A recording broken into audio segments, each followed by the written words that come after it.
You held a press conference the other day, and boy, it got a lot of attention, Mike. It was raw, it was blunt, it was emotional. What was your state of mind going into that? I don't know, just being honest.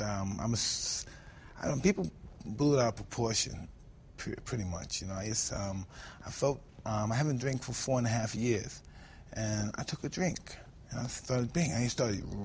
I just started chugging them, wing, wing, wing, wing, and I got and it's so ironic because I started feeling really guilty, and I don't know why I feel guilty because pretty much I really don't care about that situation because it's a personal situation, and I don't know.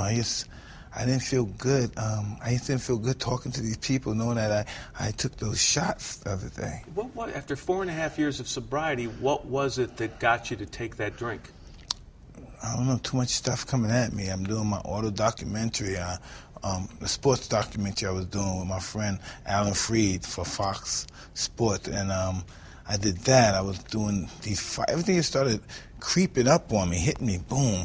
I started going to my old neighborhood, and I started dealing with old wounds that opened up, and it was just overwhelming. I had no idea it would be that way. What you said at the press conference, you said you'd been lying to everyone about being sober, that you were on the verge of dying because you're a vicious alcoholic.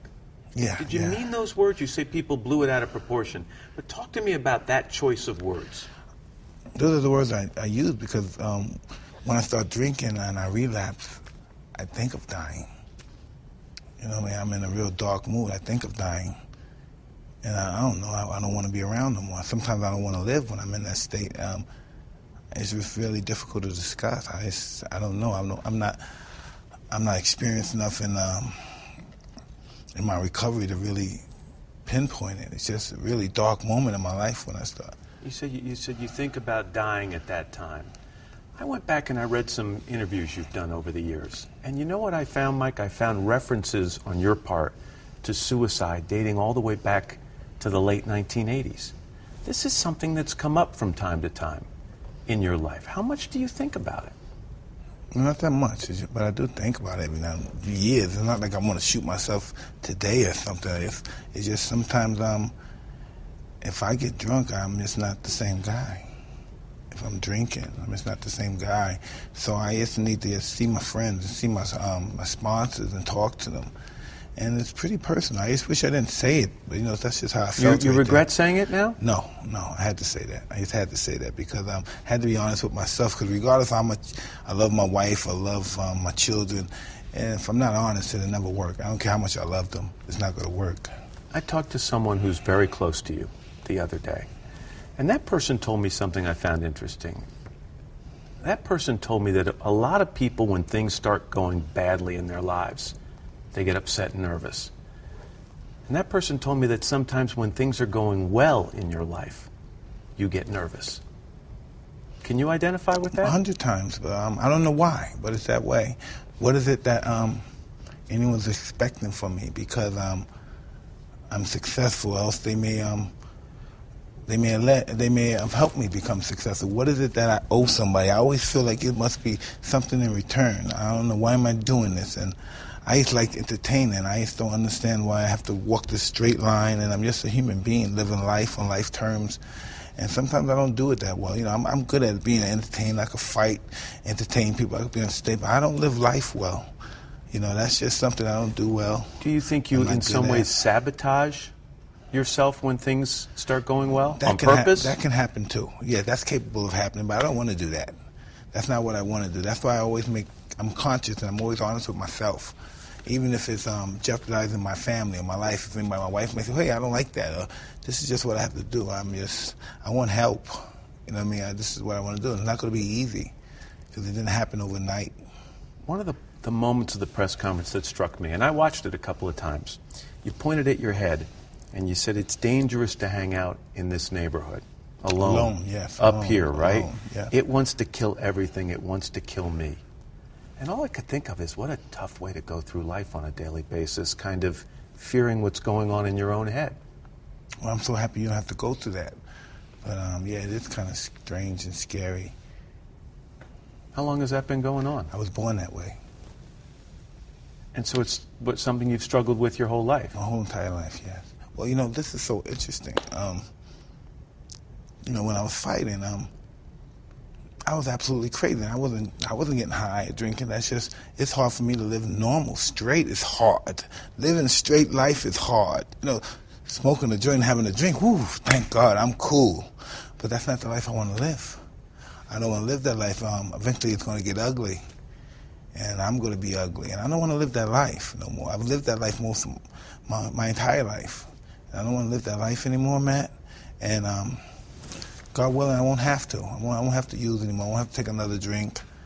But it's just tough being sober.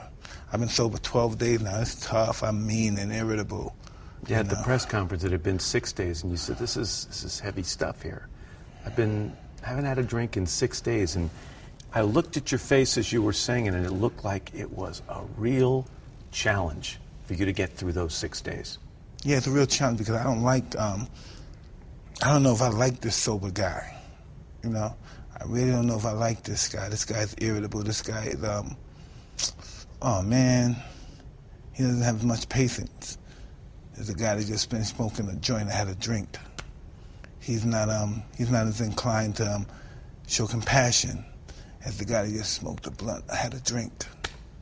So when it comes right down to it, when you were fighting, that clean and sober guy was exactly the guy you needed to be because you were irritable and angry. Isn't that crazy? Yeah. And there was rage in you. It's a miserable, it's a bad guy, man. It's a real bad guy.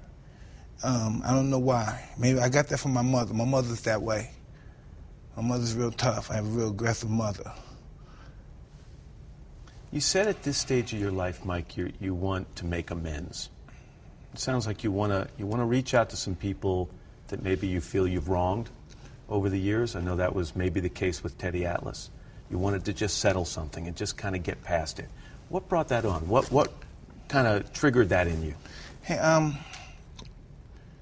I believe all this is bigger. This is all bigger than this. Young guys are making it out to be bigger than what it is. It's just something I had to do personally. It's not doing it for Teddy. This is not to make Teddy happy. It's to make me happy and clean up my soul. Well, that's what I mean. Let's keep Teddy out of it for a second. What is it about you at this stage in your life where you stopped and thought, I gotta say sorry to some people? Well, I have to say sorry to myself. It's not the people. It's not the people. I'm saying sorry, and I'm not doing this interview to try to help an alcoholic, help some drug addict. I'm doing this to help me. This is my own self-centered little move here. I need to be helped. I'm working on caring about other people, but I need help. I need real help, real bad, because I won't survive if I don't get help. And I'm so happy I have a great support system, and I just want people to understand me, that cares about my family, my wife, my children, and people that's in my nucleus. They need to understand who I am. They don't get me because I never actually get a chance to show myself. Because, I don't know. If I do that, I don't know. I don't want to be too aggressive. I just really try to stay away from that old Mike Tyson image because that's who I am, really. Because only reason I get in trouble is when I'm sober. I don't really get in trouble when I'm smashed or anything. When I got arrested with the cocaine thing, it wasn't because I did something wrong. It's because I almost hit the cop car. But, I wasn't aggressive and bothering anybody or anything. It sounds like what you're saying to me, Mike, is it's almost easy for you to speak from the heart to someone like me who you don't know that well than it is to speak from the heart when you're talking about those people who are closest to you. No, I could talk to anybody about how I feel about myself. That's my only strength that I possess, to be honest with me. Myself, I don't care about anything else.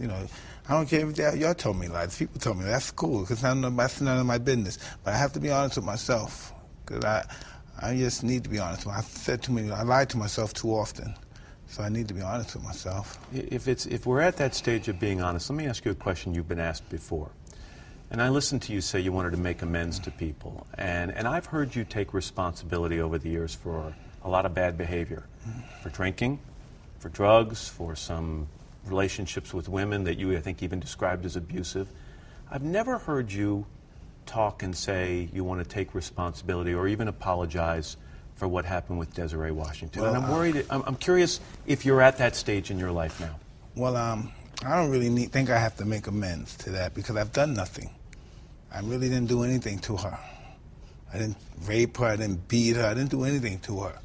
And I'm not going to make amends. I didn't make amends to myself, but to her, no. That was premeditated on her part.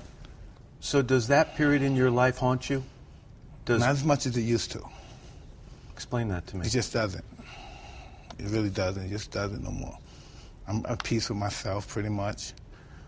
I don't want anything pretty much out of life. I'm pretty much content now. I'm never going to be wealthy again. That's just not going to happen. It's a lot of hard work doing that stuff.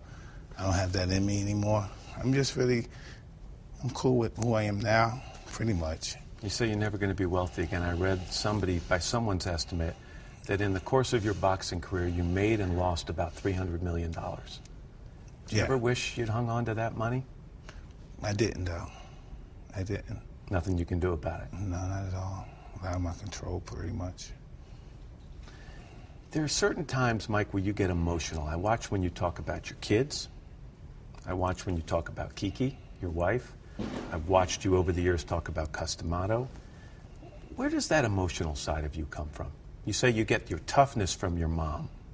Where do you get the emotional side? I don't know. I have no idea. It's just who I am. It's who I am. And I hope no one gets under the influence that means that I'm some kind of wussy guy, because it's just who I am as a person. It's just really who I am. Do you worry about if you share your emotions that people think you're soft? No, they're gonna have a pretty big awakening if they believe that. You know, you mentioned in that conference that you were sober for 6 days. You now say it's been 12. I know you go to AA meetings. I've read sometimes you go to more than one a day. What's it like to be Mike Tyson in an AA meeting? I'm nobody in there. I'm just Mike Tyson. You may see some smucks come in, but that's really pretty much insignificant to me. I'm not a friendly guy there. I'm not there to make friends. Do you gain strength from hearing other people's stories in those meetings? Hey, I don't know. I don't talk much about AA meetings. I'm really not allowed to talk much about it because it's really, AA has nothing to do with our conversation. It's just with me and the people there. And that's just what I do. That's my serenity. You've talked about your support system, and you've got a really strong partner in Kiki. Talk to me a little bit about what she's meant to your life. Well, Kiki, we started this journey together. I don't know, the second trip or the second show, whatever we call it. Second act? Yeah, that's what it is. We started this together under the pretense that we're going to get, I don't know, the pretense when I did one of my ODs. I used to OD like once a week and stuff. So after one of my ODs, and she's giving me the cayenne pepper and the lemon to recover the stuff. Yeah. And the ice packs got up a sweat. The ice packs, and don't worry, yes, we're going to get a production company. We're going to get this, and then we're going to start producing shows. And yes, baby, yes, yes. And it just it started working. We just started being of service, praying, being helping people, and then things just started turning around. And I just I owe a great deal of everything to her. My serenity, my spiritual belief. She's just my dear friend besides being my wife. Have you ever thought that it took a lot of bravery on her part to take up with you? Excuse me? It took a lot of bravery on her part to commit to a relationship with you, given your history and some of the things you've admitted to in the past? Hey, I've known her for a long time. I don't know if she believed all the stuff that people said about me.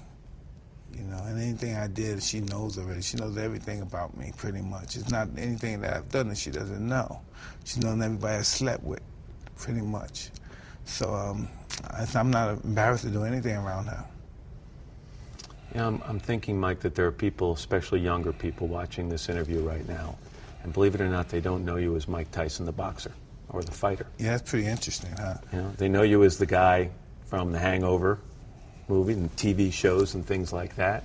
Are you surprised at the success you've managed to find in your, I don't even know if it's your second act, it might be your third act by now? Well, I just know I'm not wise in my own eyes, pretty much. I don't, you know, to myself, I say, wow, we're achieving things, and I have the drive to achieve and want to accomplish gloriful things. I like doing great things more than money. That's what the money means. I like accomplishing things, and I'm goal orientated, and I'm gonna do that. I'm gonna be successful in my goals. You know, it's just the life part that's difficult. This is just what I'm really born to do: entertain people. It must have come from slavery. When my family was slaves, we must have had the banjo on the porch or something. But that's just what I want to do. Yes, when I did it in boxing, it was just an ominous, menacing way. I entertained people, and now I'm doing it more of a joyful way. Gregarious, the word I was told today, right? Gregarious, yeah, that's the word. It's in that particular fashion now. It's just different genres that I'm doing, from athletics to the theatrics right here. I like doing the stage. That's just what I love doing, being on stage, more than even movies. That's just what I really, truly want to be, a stage performer. I was reading an interview with you this morning on the way out here, and you were talking about being a dad. And you were admitting that there were times as a father you weren't the best father. How are you today? I don't know. I don't know how to judge myself as a father. I'm just taking care of my kids. You think you're an attentive father? Are you a present father to the ones who are still around? Well, I'm present because I have nowhere else to go. So, yeah, I'm pretty present today. What do you think your kids would say about you? I don't know what my kids think about me. My older kids, I don't know. I wasn't always, when I was at, I don't know, Mike Tyson, the baddest man on the planet, whatever they called me back then. I was a pretty absentee dad back then. I really didn't care about it at all. I was really pretty self-centered, and I wanted all the glory for myself, because that's all I knew all my life. People talking nice things and giving me compliments and all that stuff. It's just now this is a different age and time now that I'm pretty active in their lives. I don't know if my older kids really want me to be that close, but I'm just happy that we're friends now and we respect each other. I still have a long way to go, of course. I'd be lying to myself if I said I didn't, but we're still working on it. It's not over yet. I didn't give up, and they didn't give up on me. They've grown up in a very different world with a much different experience than you grew up. Pretty much, yeah. Can you identify with the world they're living in? Not at all. Do you think they can have any idea of the world you inhabited as a kid? No, they don't even want to even imagine that. Because it's all sex, drugs, alcohol, violence, more violence, sex, drugs, chaos, alcohol, violence, more violence, more violence, more violence. No, they have no idea what that's at. They have no idea what it's like not to feel safe at home. They don't know those experiences in life. Thank God. I mean, it's nice that they don't have to know that. I'm really happy that they don't. They have other challenges they have to deal with in society and life, in the class war that we're dealing with now. Do they feel that? Do you think do they feel that on a daily basis? No, that class war? But they will shortly. They're reaching the level now where they're 16 and 17, and now these people who were their friends in this very affluent neighborhood where they're from will soon be their competitors for the same women, for the same job, for the same men, for the same notoriety, for everything that they want in life. These people who were once their friends and their comrades in school, now these will be their competitors. You make it sound a little cutthroat. Well, you tell me about your job. Is it cutthroat? Yeah, but I hope my kids don't go through it. Well, listen, this has to happen. You know what I mean? People will write their own history, but they're not going to write it in the way they want it. They're going to write it in the circumstances that it is today. You know what I mean? They're going to have to deal with all the problems from the past that have been transmitted to us, that have been inherited to us, and that's been given to us. And all the, the weight and all the trouble from the past is going to always be on the present people's like the nightmare of yesterday. And that's all we're dealing with now. Everything we're dealing with now has been transmitted through the past. And that's what we're going to have to deal with. And we have to write our own history. Speaking of history, you said one time that one of the things you learned is that to succeed greatly, you have to be willing to fail greatly. Oh, 100%. No one failed more than I did. I deserved all the credit I received. Nobody's seen more than I've seen. None of these fighters, none of these athletes. I'm the king of the barbarians. There's no one that could surpass me in the pain I've endured. That brings up, obviously, tough memories for you, that pain. Yeah, that's probably so. But I can deal with it. I can handle it. Seems like it's a good deal in the past? Nah, it's never in the past. You ever think we'll get to sit and do an interview, Mike, where you'll look at me and you'll say, I feel really great about everything? Do you I think feel you really can great now, you know. Can you get to that point where you can just relax and let it go? Why would I want to? And why would I want to be relaxed with you? You know what I mean? I don't know. If it's someone I choose to be relaxed with, I don't know. I talked to you before about, I said so many, all of this is coming up at a time when things are going really well for you. Absolutely, yeah. You've got, you're going into promoting on the boxing side. You're not in the ring anymore, but you're alongside the ring. You've got a documentary series coming up that I think people are going to really be fascinated by. Tell me a little bit about it. It's called Being Mike Tyson. It's like a sports documentary, and it takes me back to Brownsville, where I'm from, Brownsville, Brooklyn. We go. Matter of fact, we go and we meet Evander, and we talk to Evander. We go see Evander's son, Evan, boxing, which was it was just an awesome day right there. And it was pretty intrusive. I didn't know, I didn't really think I wanted to do this. But you're smiling about it, so I'm looking at you. You didn't seem to mind it too much. No, it was fun because if we didn't have Andrew Freed, it would have never happened. You know what I mean? The director, Andrew Freed. I wouldn't have did it with anyone else. He has reached the core of me where I felt free to do it with him, and I felt safe. And it was just a great experience. We hung out with Jim Brown. That was pretty awesome. We hung out with the man.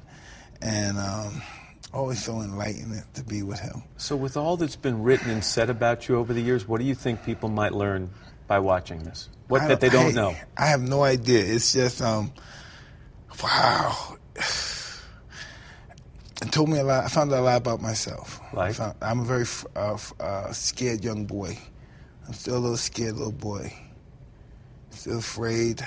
And wow, when I went to my neighborhood, I'm listening to you say that, Mike. I'm thinking, this is the guy I watched terrorize opponents in the ring, and he's telling me he's a scared little boy. And it just doesn't make sense. I'm very vulnerable. I was very vulnerable. Being in Brownsville, evoking memories and places I've done things to people at, shootouts, robberies, and it's just, I'm just never that guy again. Think of things I may have done to people here, and just seeing my friends that I've done things with, and seeing their condition and seeing them, and I'm very happy to see them. I'm really happy to see them. I didn't think I would be happy to see these people. I really didn't think I'd be happy to see them. And in one scene, we go to the school that's right down the street from my old neighborhood, and we go in there, and it reminds me of prison. It's just chaotic. There's no control, and people go nuts, and the kids are beautiful, and I'm just saying, wow, this is me. At one point, I remember one time I have a 16-year-old named Amir, and I brought him to my neighborhood in Brownsville, and he was a little apprehensive. I would say, go over there and say hi to that kid. And he said, no, I'm okay, Dad. I said, no, you should talk to these kids. I said, listen, if you take away Mike Tyson, who I am, that's your father right there. You see who your father was when he was 15 or 16. And I understand why he wouldn't, because it's just too, the world was just too far away. And I don't know, and I wish he would have just went over there, and understood it, but I guess that's not his world. I took him to a building that people live in, but they you could look through the peephole and see the people walking, eating in their house, and I said, go ahead, look. I don't want to look in there, but that's just the world we live in. There's no safety there. There's no protection there. And I just wanted him to be, fortunate, but I just wanted him to be appreciative of the way he lives with his 10 acres and his very fortunate, affluent white friends hanging around and talking smack.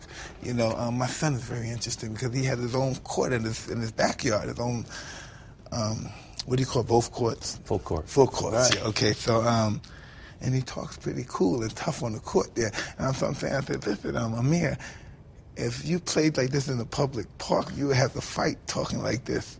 You have to fight somebody talking like he has no concept. It's nice on your own 10 Yeah, acres. He has no concept that you have to fight people. You can't talk like this on a public court without getting into a fight.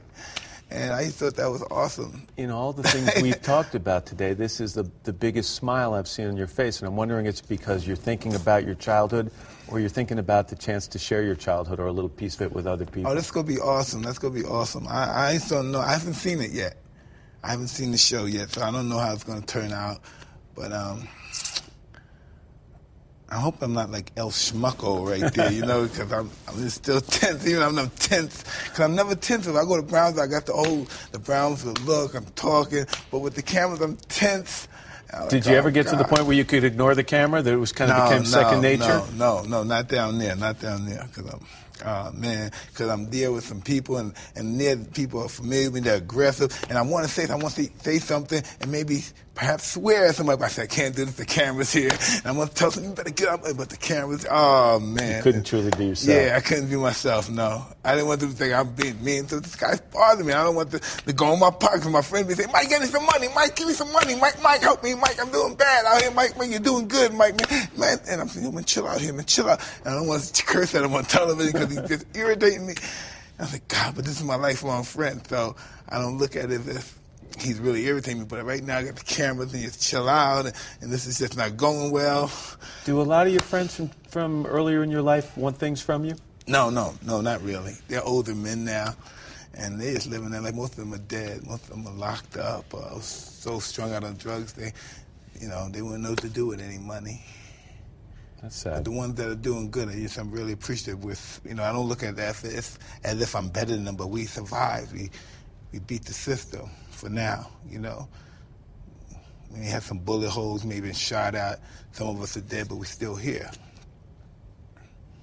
We're not supposed to be here. We're still here.